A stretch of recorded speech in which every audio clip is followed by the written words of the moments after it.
there spirits present here in my study? Yes, I think there might be. Hello. There you are, and welcome. My name is Charles. I'm a writer, of course. And let's see who we have here. You'll have to come closer for me to see you. You're a bit indistinct. Oh, hello.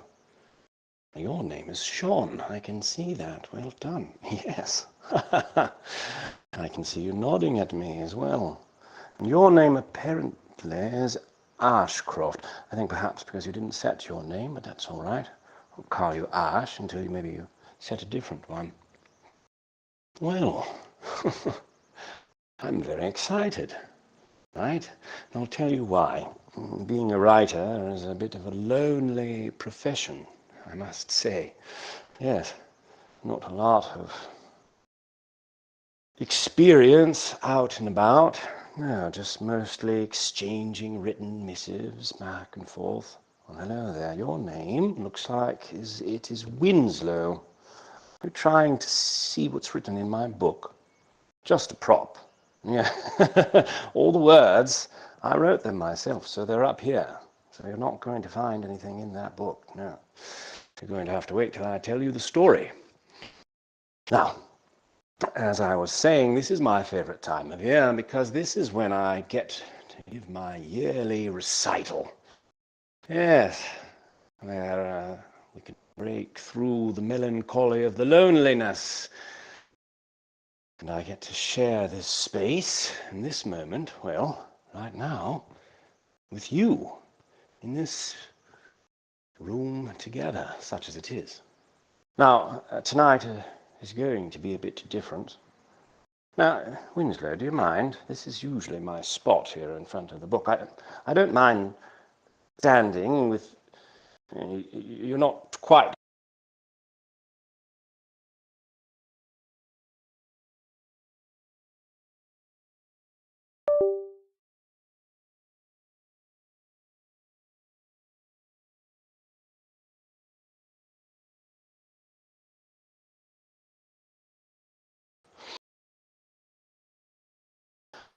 This is particularly exciting for me because I get to share this time with you, right?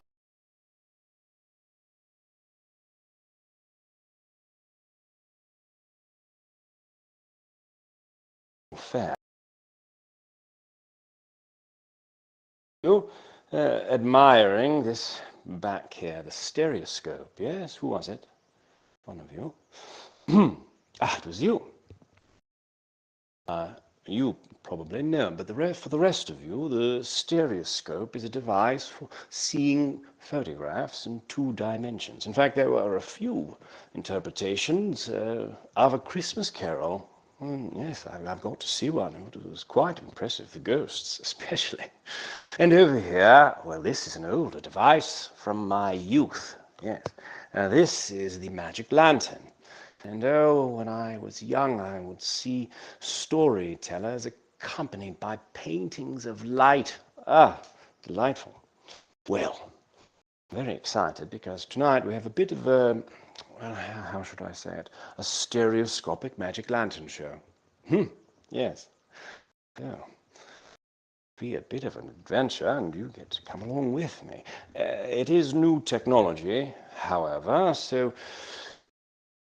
there's a break between myself and you and the spirit connection, you might say, that we're sharing right now. Stand by. We'll work as hard as we can to re-establish the connection. And if you cannot, merely send us an electronic missive and we will try to rectify it immediately. Does that sound good? Wonderful. Oh, you are quite adventurous. Glad to hear it. Perhaps you would be a little less forgiving. I didn't see quite as much confirmation on your side, but that's all right. It's all right. Beauregard, can you hear me? That's our projectionist. Are you ready? Oh, ready, I have one final question for you before you begin. Is anyone here a fan of the Christmas holiday? Yes? Oh. Again, Chris, quite a fan, and the other two here, not as much. Well, yes, that's true. Some people don't enjoy them. Some people, they can be quite a melancholy time. Yes. I think perhaps it's because they're supposed to be filled with joy, but not everyone gets to experience that. Oh, my goodness. Sorry, I didn't want you to burn up. I forgot you're a little spirit, aren't you? You could go wherever you like. Yes, well, and enjoy being inside the fire, I suppose. Finally, now you're all incarnating as spirits. Does anyone here believe in ghosts? Yeah. Oh my. Oh, you do? Well. Oh, you don't? Ah, I see. Well, perhaps you'll all have a different take on this story then, because it is a holiday story, but it is also a ghost story. Well, we'll see how you feel at the end. Now, since Beauregard is ready, and are you all ready? One last nod and we'll begin? Wonderful. All right.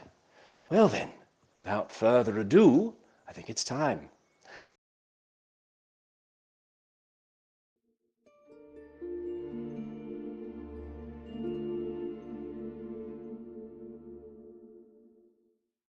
Marley was dead. To begin with. You see, this must be distinctly understood, or nothing wonderful can come of the story I'm about to relate.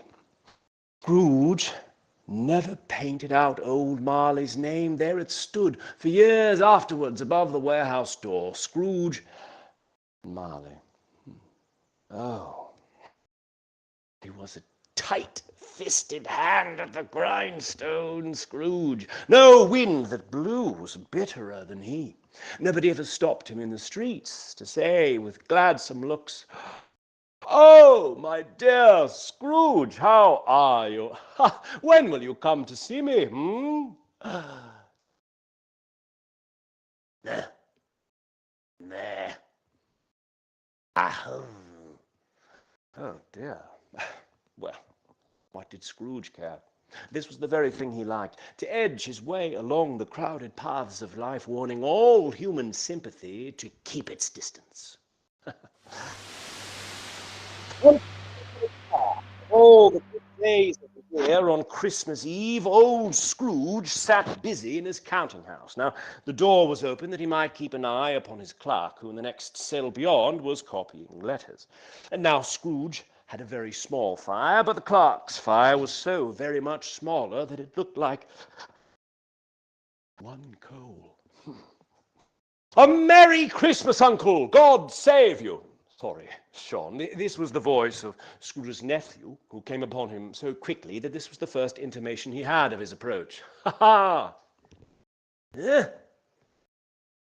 Ah! Humbug! Oh, Christmas a humbug, Uncle? Surely you don't mean that. I do. What right have you to be merry? You're poor enough. Well, then, what right have you to be dismal? You're rich enough. If I could work my will, then every idiot who goes about with Merry Christmas on his lips should be boiled in his own pudding and buried with a stake of holly through his heart. Keep Christmas in your own way and let me keep it in mine. Now keep it, but you don't keep it. Let me leave it alone then. Much good may it do you. Oh, don't be angry, Uncle. Come. Dine with us tomorrow. Yes? I want nothing from you. I ask nothing of you. Why cannot we be friends? Good afternoon. Well, I am sorry, with all my heart, to find you so resolute. But I'll keep my Christmas humor till the last. So, a Merry Christmas, Uncle.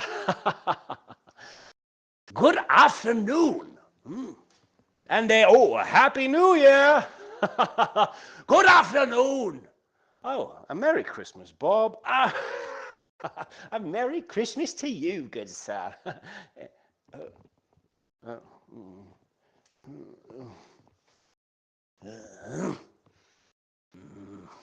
There's another fellow, my clerk, with 15 shillings a week and a wife and family, talking about a Merry Christmas. I'll retire to Bedlam. This lunatic, in letting Scrooge's nephew out, had let another gentleman in. Now, Chris, he was a portly gentleman, but pleasant to behold, and now he stood and he tipped his hat to him. Ah, yes, Scrooge and Marley's, I presume. Have I the pleasure of addressing Mr. Scrooge or Mr. Marley? Miss Marley has been dead these 7 years. Well,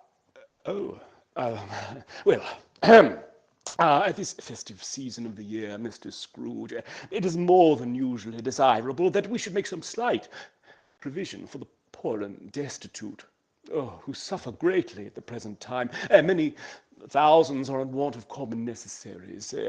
Many hundreds of thousands are in want of common comforts. A few of us are endeavouring to raise a fund to buy some meat and drink and means of warmth. Yes. Are there no prisons? Sir, there are plenty of prisons. And the union workhouses, are they still in operation? They are. Still, I wish I could say they were not. Oh, I'm very glad to hear it. I was afraid, from what you said before, that something had happened to stop them in their useful course. I don't make merry myself at Christmas, and I can't afford to make idle people merry. I help to establish, I help to support the establishments I have mentioned. They cost enough, and those who are badly off must go there. Many can't go there, and many would rather die. If they would rather die, they had better do it and decrease the surplus population. Good afternoon, gentlemen. Good afternoon, sir. Oh, my. Well, seeing clearly that it would be useless to pursue their point, the gentleman withdrew. Yes, shameful, Chris. I agree. Oh, and hello.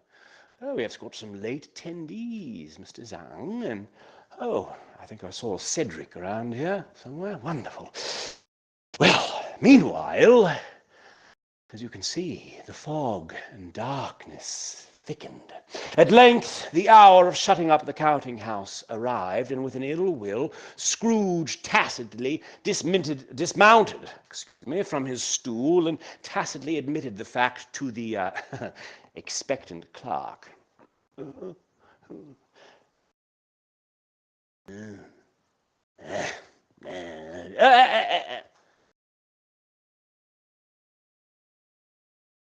You'll want all day tomorrow, I suppose, Well, sir, if it's quite convenient.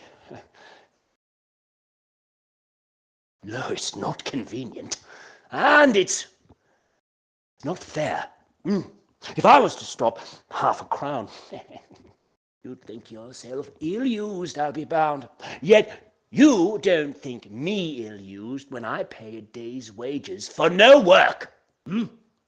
Well, sorry. It is only once a year, sir. A poor excuse for picking a man's pocket every 25th of December. But I suppose you must have the whole day. Be here all the earlier next morning. The clerk promised that he would, and Scrooge walked out with a growl. Now, and his usual melancholy hat, then he went home.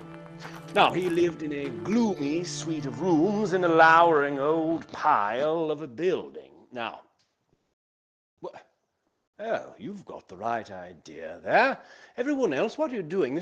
We're moving around the magic lantern projection, and this is not a passive experience. Come on, follow around. Let's gather. Oh, yes, Chris, you've got the right idea. Now, as you can all see from this close distance, of course, there's nothing at all particular about the knocker on the door, is there? No. Well, except that perhaps it is very large. Yes, rather ostentatious. Let anyone here explain to me, Chris, yes, how it happened that Scrooge, having his key in the lock of the door, suddenly saw in the knocker not a knocker, but Marley's face. Marley's face. As Scrooge looked fixedly at this phenomenon, it was a knocker again.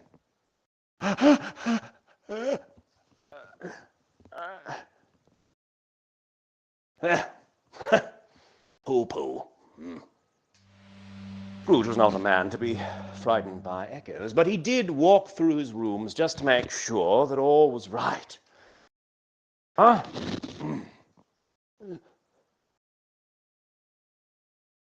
No one under the bed. No one behind the chair. No one in his dressing gown. Who, well, how you can see that it is hanging up in a rather suspicious attitude against the wall. It was then that his glance happened to rest upon a bell, a disused bell that you can see that, well, actually you can't see it, but you imagine that it hung in the corner of the room. You see, it was with great astonishment and an inexplicable dread that he saw this bell begin to swing. It rang out loudly, succeeded by a clanking noise deep down below, as if some person were dragging heavy chain over the casks in the wine merchant's cellar. It's humbug still. I won't believe it.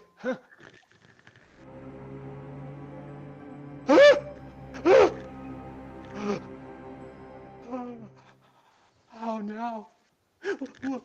What do you want with me? Much. Who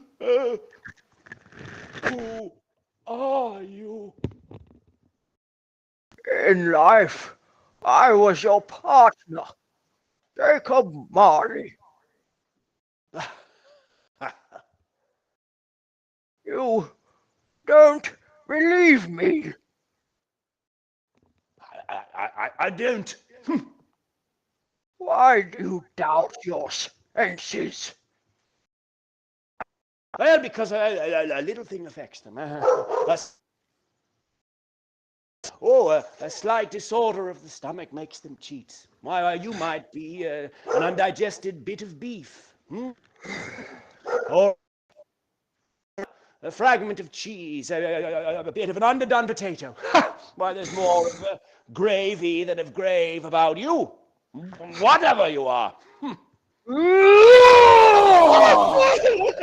Oh, mercy. Oh, dreadful apparition, why do you trouble me? Man of the worldly mind, do you believe in me or not? Oh, I do. Oh, I must. You are fettered. Tell me why. I wear the chains I forged in life. I made it link by link and yard by yard. I girded it on of my own free will, and of my own free will I wore it. Would you know the weight and length of the strong coil you bear yourself? It is a ponderous chain. Jacob Marley, tell me more. Be comfort to me, Jacob. I am here tonight to warn you that you have yet a chance and hope of escaping my fate. Oh, A chance and hope of my procuring Ebenezer. oh, yeah. Ah, you always were a good friend to me. Thank you. You will be haunted by 3 spirits. Is that the chance and hope you mentioned, Jacob? It is. I think I'd rather not. Without their visits, you cannot hope to shun the path I tread. Expect the first tomorrow when the bell tolls. Couldn't I take them all at once and have it over with, Jacob? Expect the second on the next night at the same hour. The third upon the next night when the last stroke of 12 has ceased to vibrate. Look to see me no more, and look that, for your own sake, you remember what has passed between us. The air was filled with phantoms, wandering hither and thither in restless haste, and whispering as they went. All right, my little spirits, come close, because just this once I'm going to give our main character the ability to see you. So let's give him a haunting he won't forget. Are you ready? On the count of 3. 1, 2, 3. Where are you? Get away! Get away! Oh, no! No! Fred, yeah! Oh, they're all around me! Ah!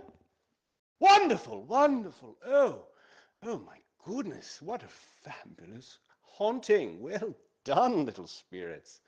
Very polite. No one went inside of his face either. I'm very impressed. Very, very polite.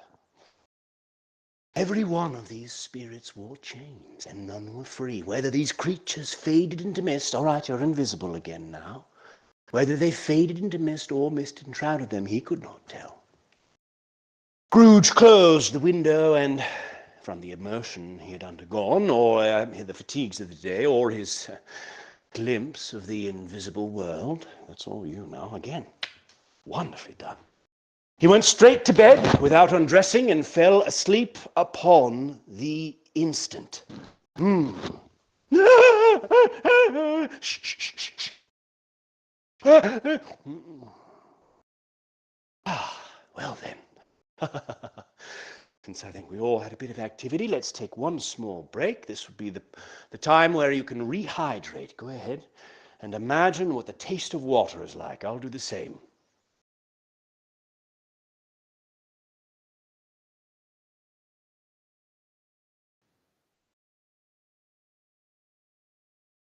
Would be delicious, wouldn't it? Let's carry on. Everyone ready? Do we have everyone? Cedric, Chris? Yes, hello, Mr. Zhang. Wonderful. All right. I'll continue. When Scrooge awoke, it was dark. He was endeavoring to pierce the darkness when the chimes of a neighboring church struck. 12. As you remember, the ghost had warned him of a visitation when the bell tolled 1. He resolved to lie awake until at length it broke upon his listening ear with a deep, dark, hollow, melancholy 1. Light flashed up in the room upon the instant, and the curtains of his bed were drawn aside. Sitting up suddenly, Scrooge found himself face to face with the unearthly visitor who drew them as close to it as I am to... well, actually, you're closer than I am. Oh, yes. Are you the spirit, sir, whose coming was foretold to me? I am! Who and What are you? I am the ghost of Christmas past! Long past? No, your past! What business brings you here? Your welfare! Oh, well, ha! I'm much obliged, but I can't help thinking that a night of unbroken rest would have been more conducive to that end. For reclamation, then, take heed! Rise and walk with me! As the words were spoken, they passed through the wall and stood upon an open country road with fields on either hand. The city had entirely vanished. It was a clear, cold winter evening with snow upon the ground. Oh, good heaven! I was bred in this place. I was a boy here. Oh. Your lip is trembling, and what is that upon your cheek? Ah, a pimple. I beg of you, lead me where you will. You recollect the way? Oh, remember it. I could walk it blindfolded. Strange to have forgotten it after so many years. Let us go on. They walked along the road, Scrooge recognizing every gate and post and tree, until a little market town appeared in the distance with its bridge, its church, and winding river.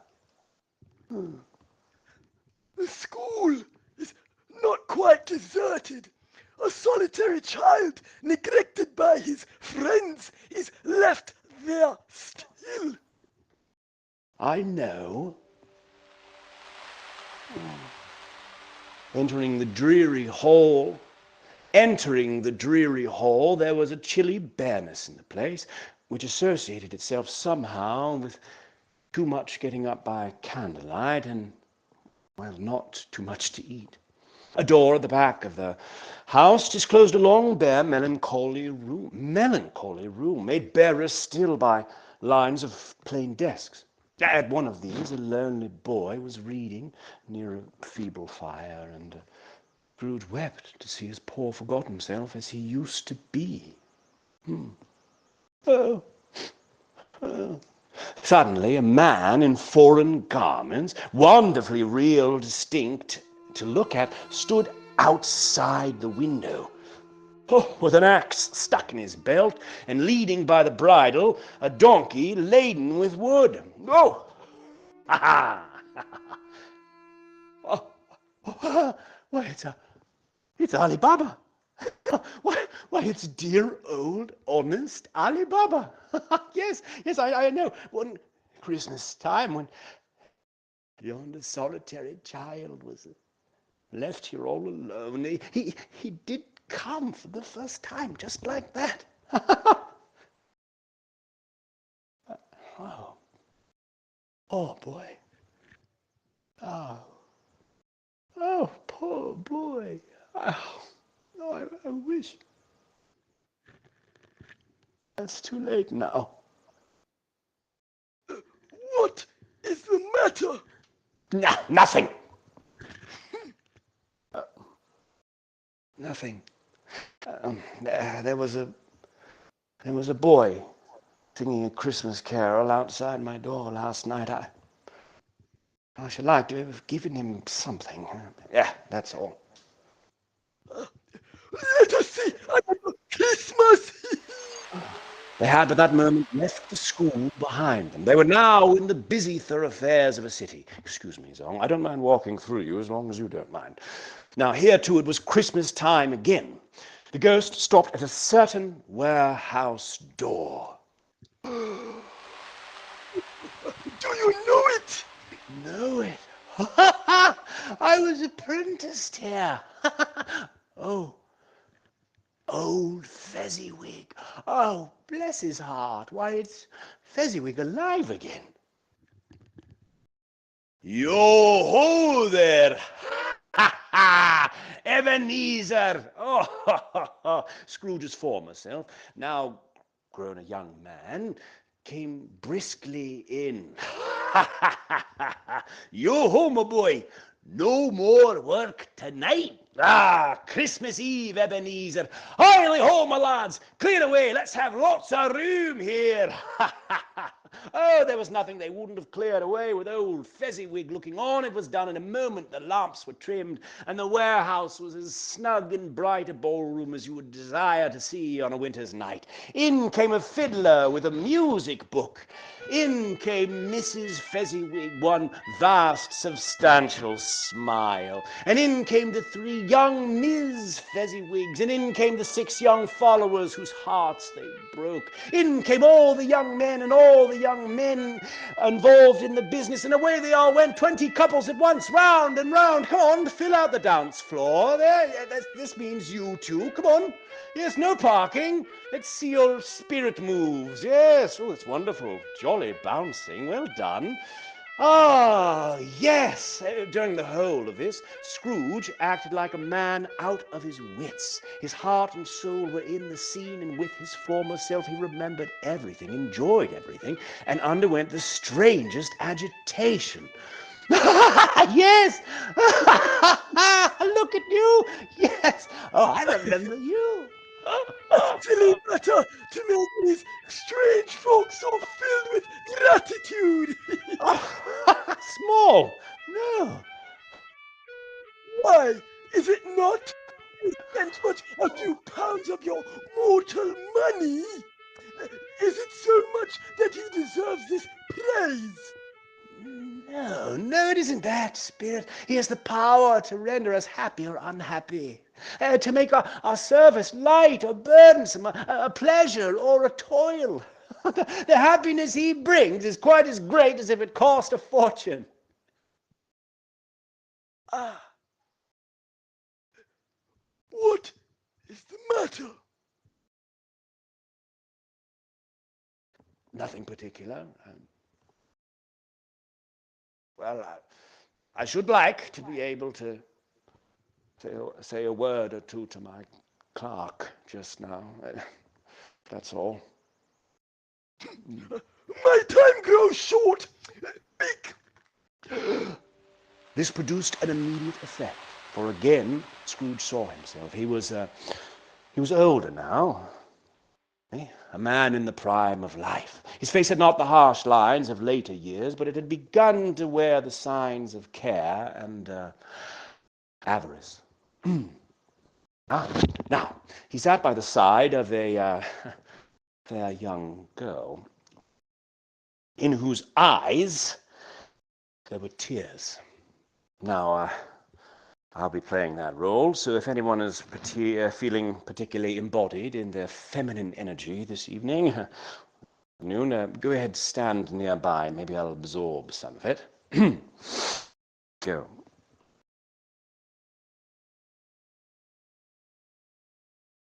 Another idol has displaced me, and if it can comfort you in time to come, as I would have tried to do, I have no just cause to grieve. Well, no. Well, what idol has displaced you? Golden one. I have seen your nobler aspirations fall off one by one until the master passion, gain, engrosses you. Our contract is an old one. It was made when we were both poor and content to be so. You are changed.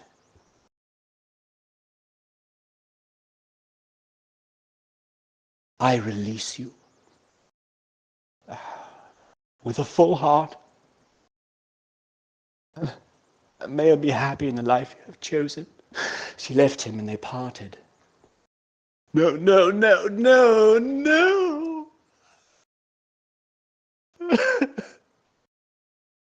Hear it? Tell me no more. Conduct me home.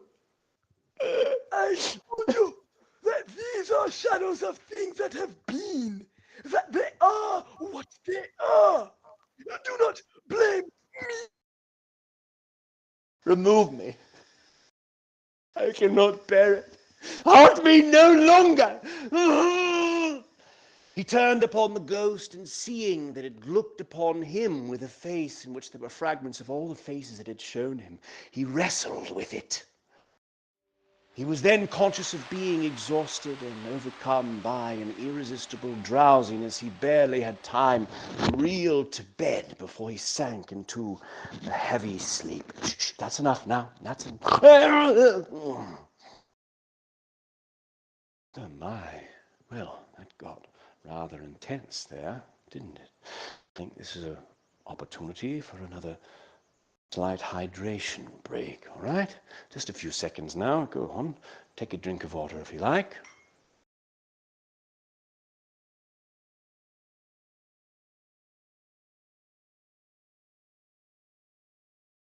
Ah, spirit water. Delicious. Let's carry on, shall we? Everyone ready? Back, I see. All right. Wonderful, Chris. Thank you for the confirmation. Awakening in the middle of a prodigiously tough snore, Scrooge felt that he was restored to consciousness. Come on, wake up. We've got a story to tell now. Come on. Scrooge felt that he was restored to consciousness in the right nick of time for the special purpose of holding a conference with the second messenger dispatched to him. When the bell struck 1, he got up in his slippers and shuffled softly to the door. Now, it was his own room, there was no doubt about that, but it had undergone a surprising transformation. You see, the walls and ceilings were hung with living green. It looked a perfect grove, from every part of which bright gleaming berries glistened. And there, in easy state, sat a jolly giant, glorious to see.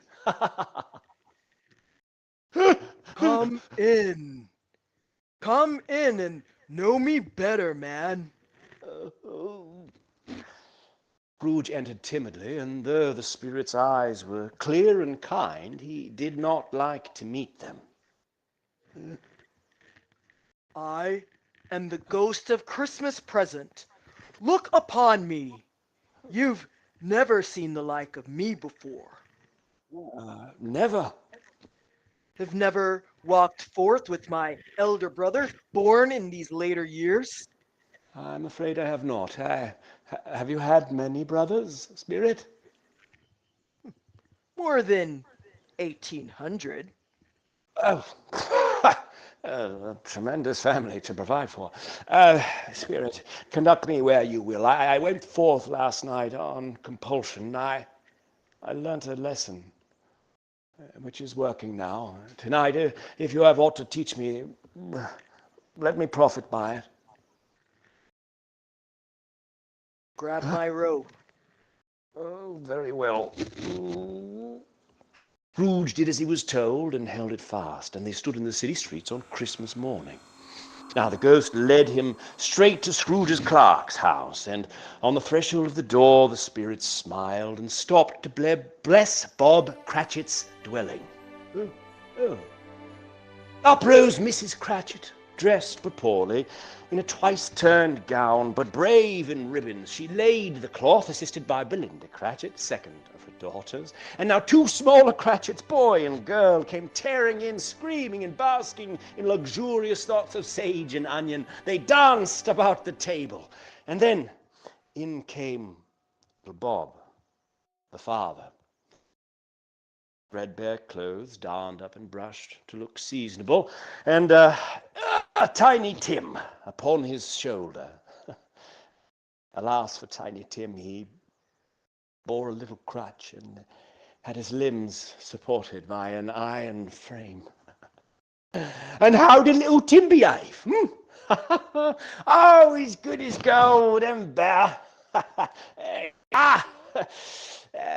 Somehow, sitting by himself so much, he thinks the strangest things you ever heard.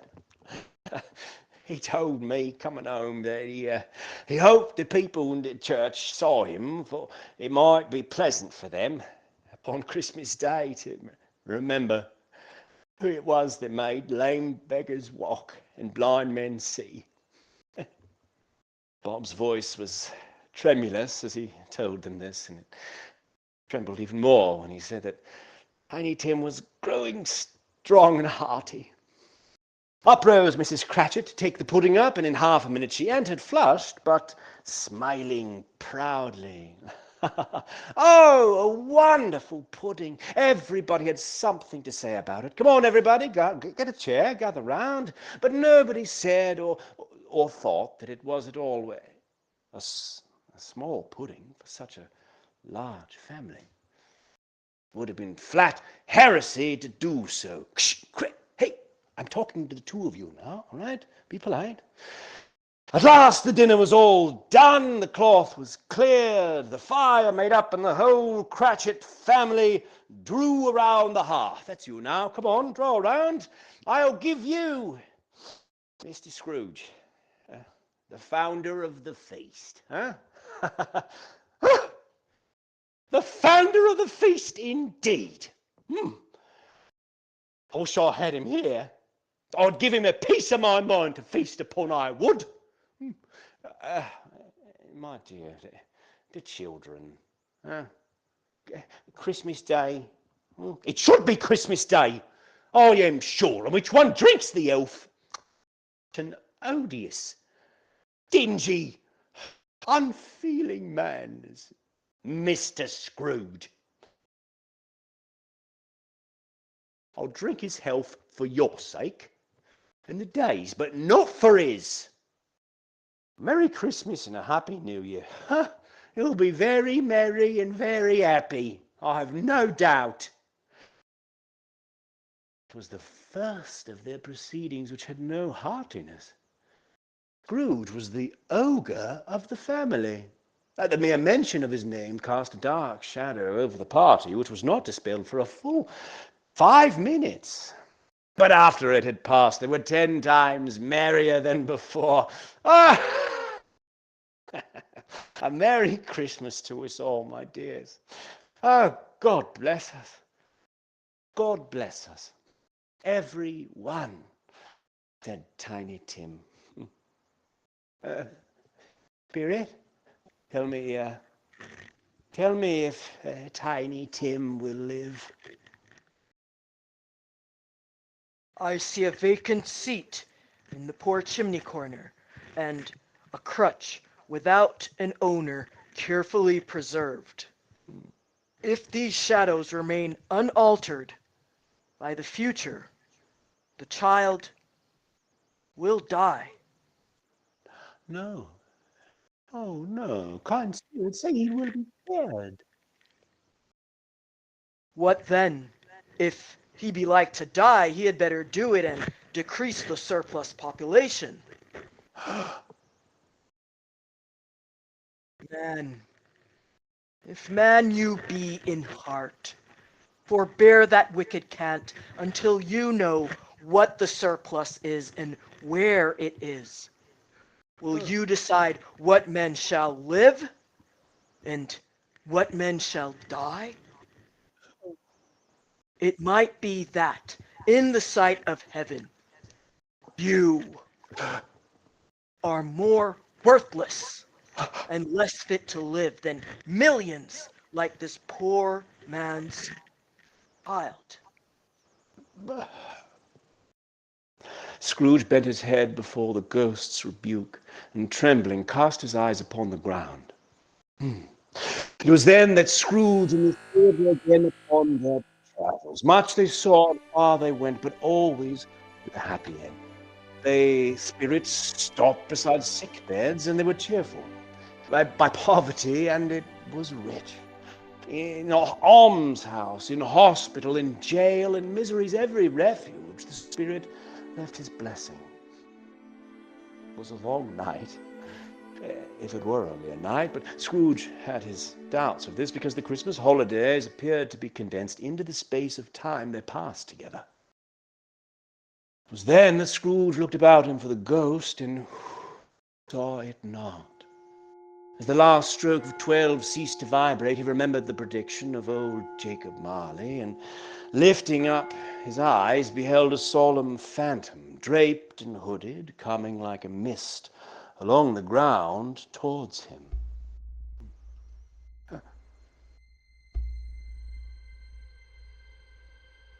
I am in the presence of the ghost of Christmas yet to come.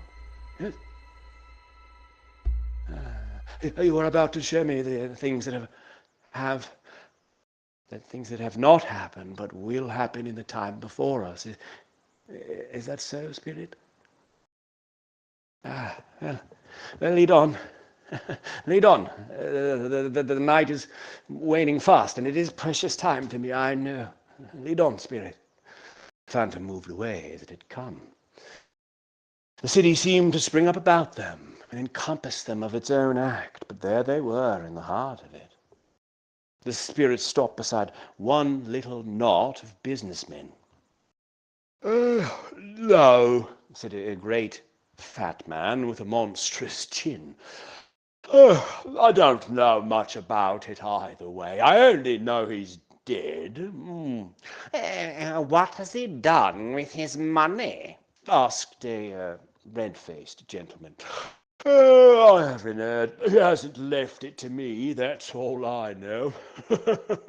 Well, it's likely to be a very cheap funeral, for upon my life, I don't know of anybody to go to it.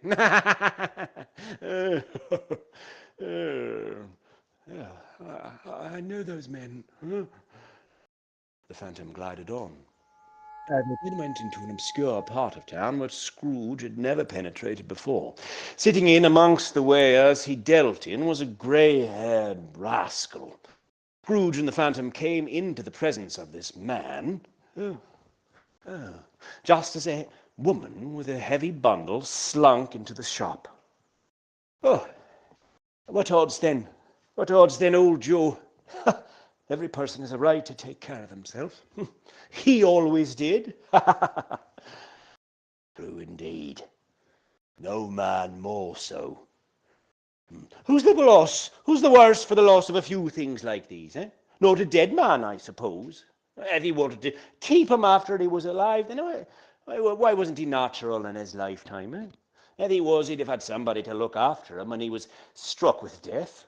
Instead of lying, gasping out his last there, alone by himself. Now open up that bundle, old Joe. Let me know the value of it. What do you call this, then? Bed curtains? You don't mean to say that you took 'em down, rings and all, with him lying there? Ha! Yes, I do. Why not? He frightened everyone away from him when he was alive, to profit us when he was dead.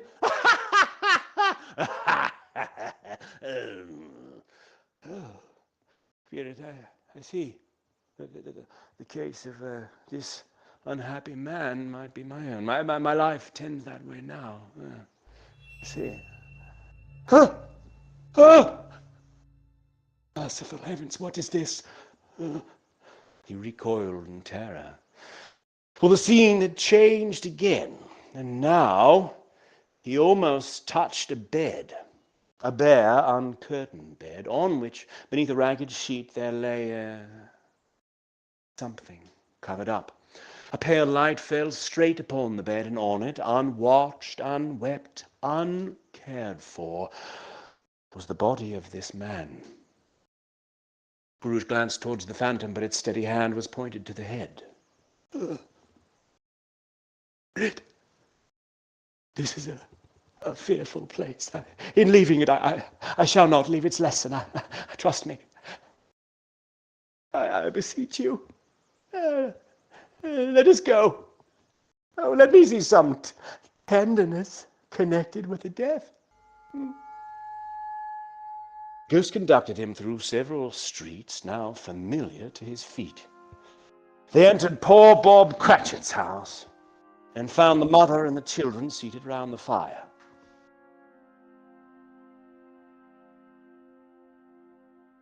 Very quiet. I wouldn't show weak eyes to your father when he comes home, not for the world.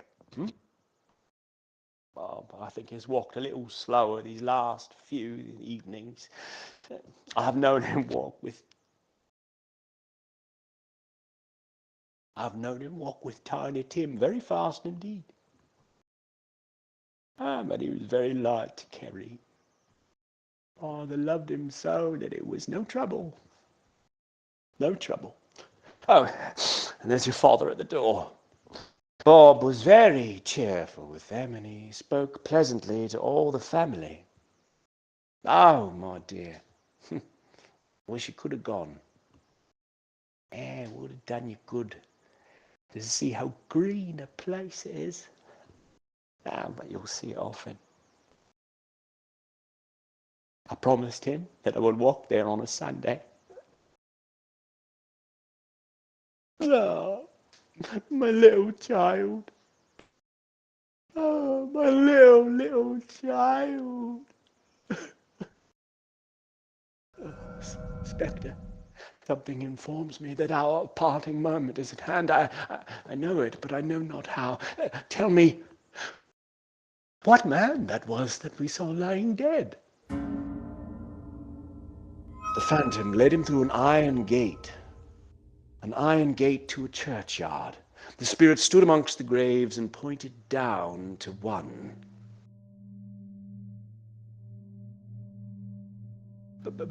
Before I draw nearer to that stone which you point out, answer me one question. Are these the shadows of the things that will be? Or are they the shadows of the things that may be only? The spirit was immovable as ever, and following the finger, Scrooge read upon the stone of the neglected grave.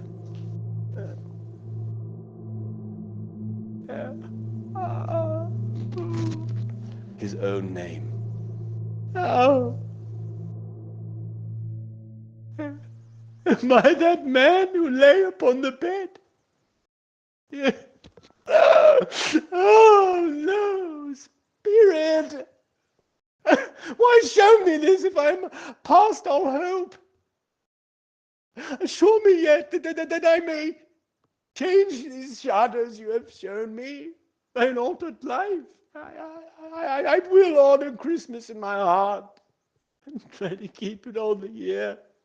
I will live in the past and the present and the future. I will not shut out the lessons that they teach. Show me I may sponge away the writing on this stone.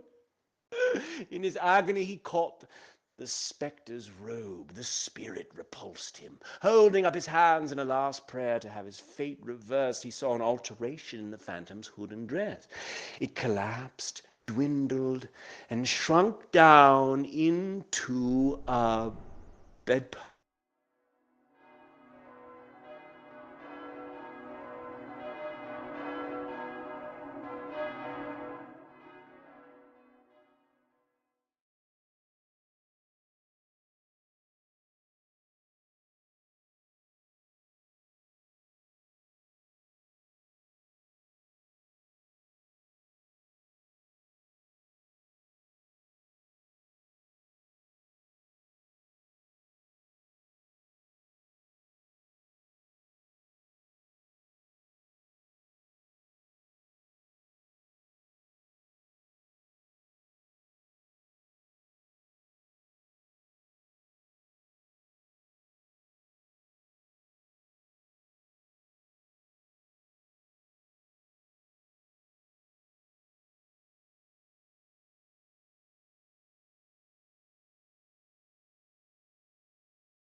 Oh,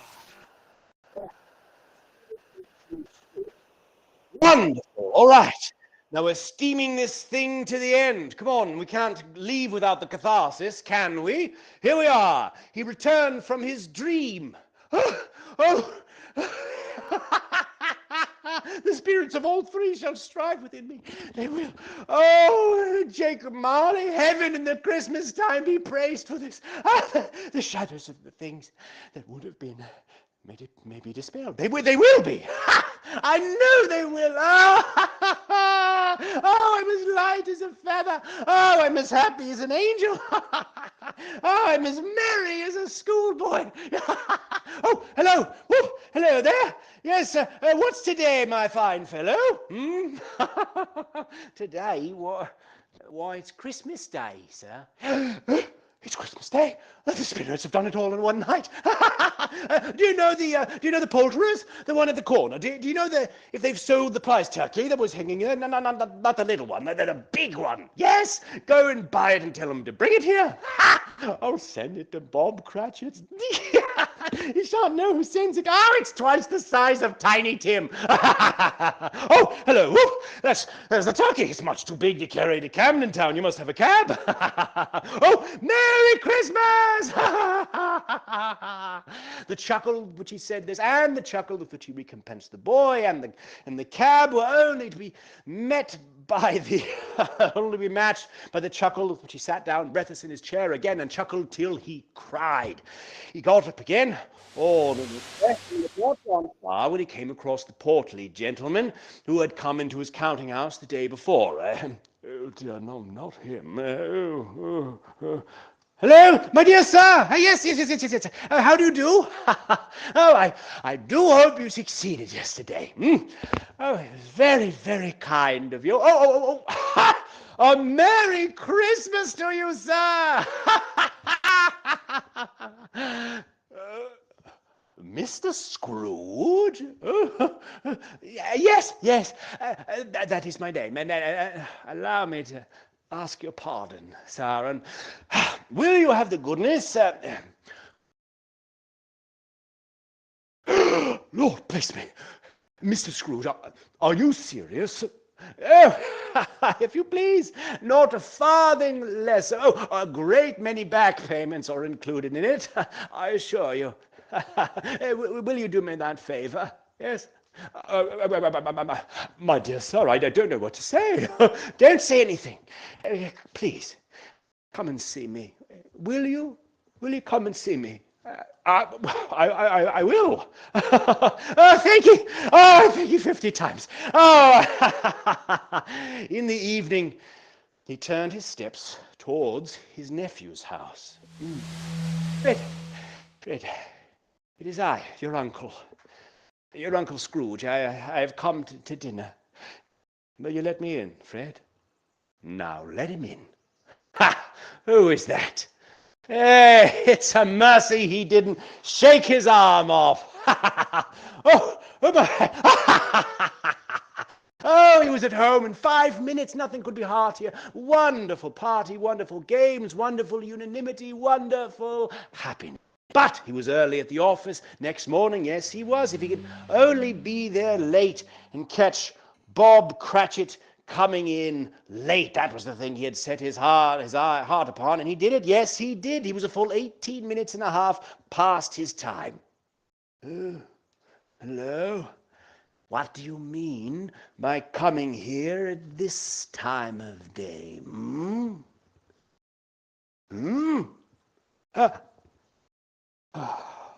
I'm very sorry, sir. I am behind my time. You are? Yes, I think you are. Step this way, sir, if you please. It's only once a year, sir. It shall not be repeated. I was making rather merry yesterday, sir. Now I'll tell you what, my friend. I am not going to stand for this sort of thing any longer. And therefore I'm about to raise your salary. Oh, Merry Christmas, Bob. Merry Christmas, Bob, my good fellow, than I have given you for many a year. I will raise your salary and endeavor to assist your struggling family, and we will discuss your affairs this very afternoon over a bowl of smoking Bishop Bob Cratchit. Oh, Scrooge was better than his word. He did it all and infinitely more. Yes, I can see how jolly you are, my little spirits. To Tiny Tim, who did not die. I know you were rather concerned about that. I could see. To Tiny Tim, Scrooge became a second father. He became as good a friend, as good a man as the good old city knew. Some people laughed to see the alteration in him, but he let them laugh, and little he heeded them, for his own heart laughed, and that was quite enough for him. He had no further encounter with spirits such as yourself, and it was always said of him that, well, he knew how to keep Christmas well. If any man alive possessed the knowledge. May that truly be said of us, and of all of us. And so, as Tiny Tim observed, God bless us, every one.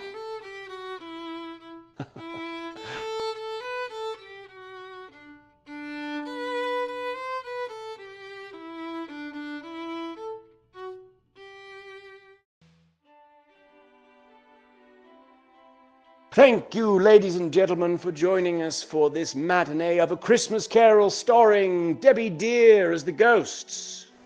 Woo, thank you, the improv genius Tarr, starring Tarr and Debbie Deere, I guess. Now you can speak to us if you have any questions, thoughts, reactions by holding down the A button, and we'll be able to hear your voice. Go ahead, don't be shy. That was brilliant. That was amazing. Oh, Thank you. Was that Thank you. Al? Or was that Chris? That was me. Oh, Chris. okay. Chris, thanks, Chris. Thank you, Chris. Yeah, no problem. Thanks for We'll doing take it. we'll take maybe one or two more questions. Everyone follow us, though, while we do, over to the tree here. And we'll... of course, we want to note that this is we are just the tip of a humongous iceberg of geniuses, including engineers, theater professionals, asset designers, and everyone. You'll see the credits when we say goodbye. But until then, just know that we are we are very grateful to all of them as well. So since you're little lovely colored balls of light, if you are feeling festive, you may adorn our tree since it is bare. We'd love to have some ornaments. And we can take one final selfie. Looking very nice. Go. Any questions from the audience? Looking great, Joe. Looking great, Chris. Yep. Last Someone's got a chance. question? Yeah, can you hear me? Yeah, hi. Yeah. Hey, wonderful performance. I love it. Thank you so much. There were What two did you enjoy the most? in total, right? Like two actors, two people in total, and played like 3 roles. Well, Ari plays at least 13, I want to say. Oh, wow. That's crazy. Yeah, that's right. Yeah. I'm starting to get back in the swing. I can feel the fluidity coming back. It's That's working with the amazing. software. Like suddenly switch with another role and personality. That's like very, very difficult. Mm-hmm. It takes practice, but yeah, this is our 5th year now. So we've only been doing the switching for, this is 2nd year. I can't remember anymore. But getting, it is definitely a skill that takes time. It's been pretty interesting. We actually have a paper published. We just presented at SIGGRAPH about it. So check that out. Yeah, and also I love it. Like when you say like, oh, it's time for drinking water. I can feel like the personal touch. Like the real person out there is not like robot or something. Yeah. There you go. Definitely not an AI. Yeah. Well, thank you so much for coming, both of you. It was great to have you. And also for all of our live stream viewers at home, thank you for joining us. And we're going to say happy holidays. Happy holidays, everyone. Happy holidays. Thanks again. Bye. Thank you. Bye.